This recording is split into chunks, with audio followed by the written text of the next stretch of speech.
o homem de subir em caixote? Assim o pessoal te vê melhor, Juvenal. Ninguém sabe quem tu é, não sabe o que tu tá comandando. Isso vai só ver. Além disso, é melhor pra você se comunicar com eles de um plano mais alto. Se estivesse um pouco, dá mais credibilidade ao seu discurso.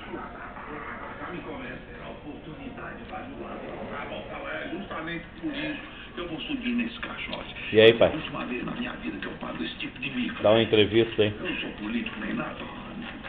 Tá sentindo dor? Que aguente o peso da minha vergonha.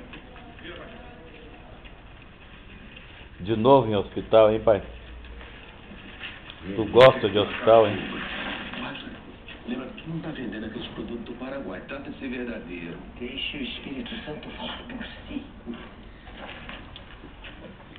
Vocês estão me olhando como se eu fosse Moisés, é isso? É, tá certo. Justamente eu trouxe vocês até aqui. Mas a partir de agora, cada um que trate de pisar com os próprios pés a terra prometida. Não fique esperando de mim palavras de comando, porque a situação é muito simples.